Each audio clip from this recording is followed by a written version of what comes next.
Story 5 with Salamanca.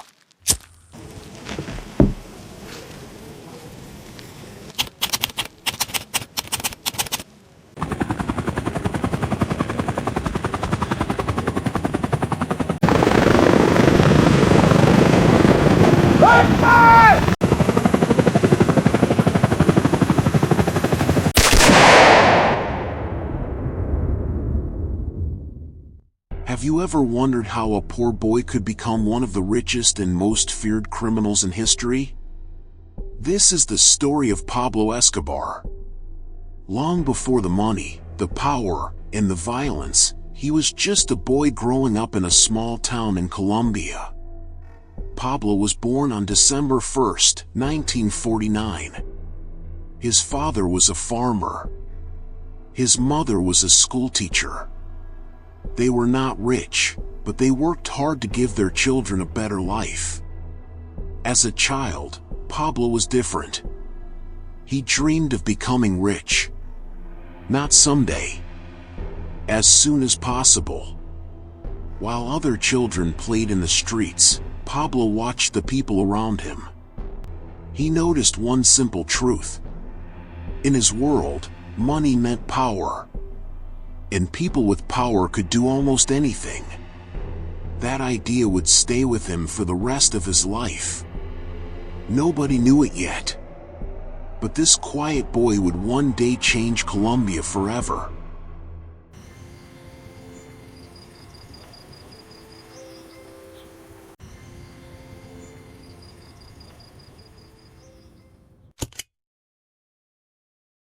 As Pablo grew older, his dreams grew bigger. He wasn't interested in school anymore. He believed that education was too slow. He wanted success as quickly as possible. So instead of spending time in classrooms, he spent his days on the streets, watching, listening, learning. Before long, Pablo met people who lived outside the law. They made easy money. And they always seemed to have more than everyone else. That world fascinated him. At first, he helped sell stolen goods. Then, he began stealing cars. Every successful job brought him more money. And more confidence. Without realizing it, Pablo had already taken his first step into a life he would never escape.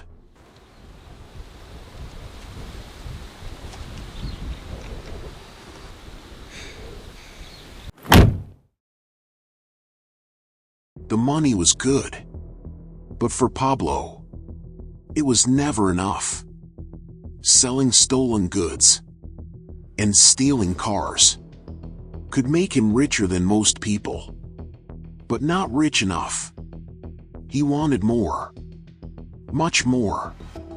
As the years passed, Pablo built new connections. He met smugglers, corrupt officials, and powerful criminals. Each new contact opened another door. Then, he discovered a business that was growing faster than anyone could imagine. A white powder that people in the United States were willing to pay fortunes for. Its name was cocaine. Pablo immediately saw an opportunity. Not just to become rich, but to become unstoppable.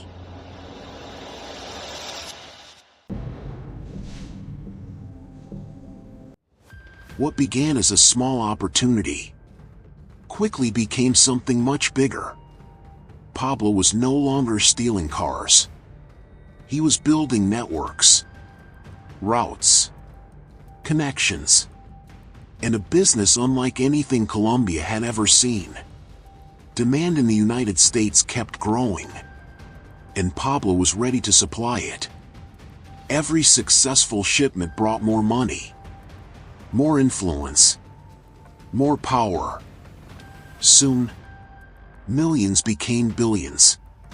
The young man who once dreamed of becoming rich was now becoming one of the richest criminals on earth. But wealth brings attention, and attention can be dangerous.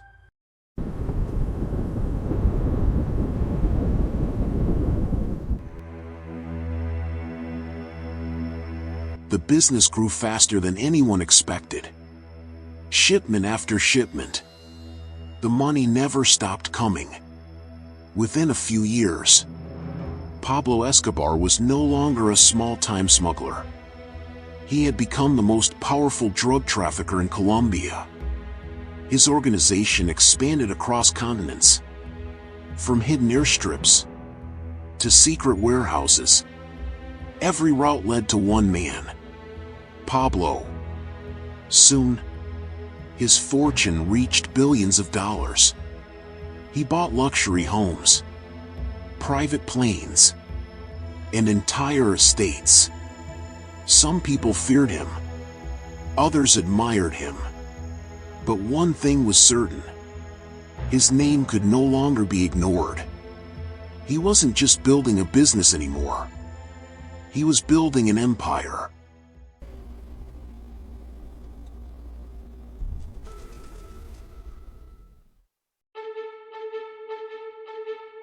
The larger Pablo's empire became, the more attention it attracted.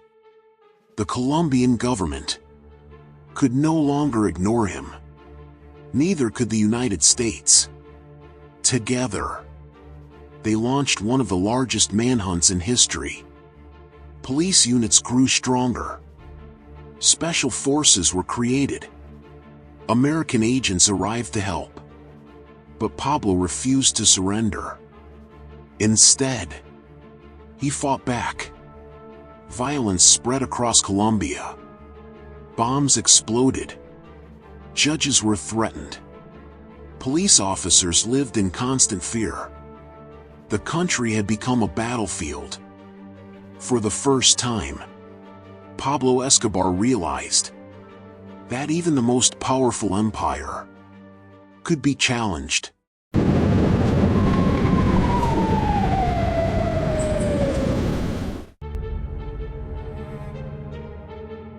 Pablo Escobar was no longer untouchable. His empire was falling apart. Many of his closest allies were arrested. Others disappeared. Some turned against him. Every day, his circle became smaller. He could no longer live in his mansions.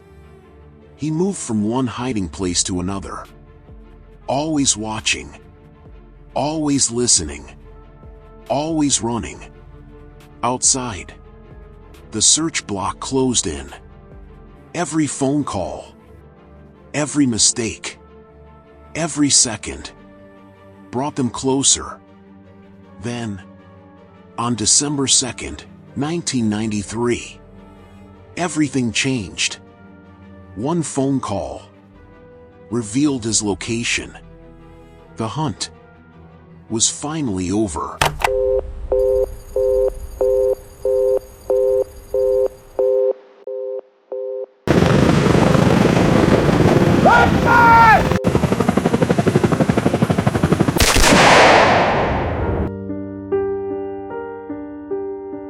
The chase was over.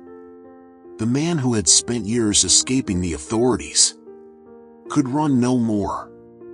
On December 2nd, 1993, gunfire echoed across the rooftops of Medellin.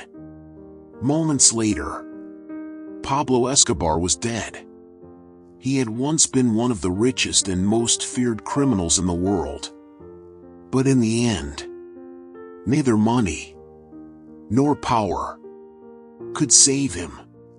His empire collapsed, but his story never disappeared.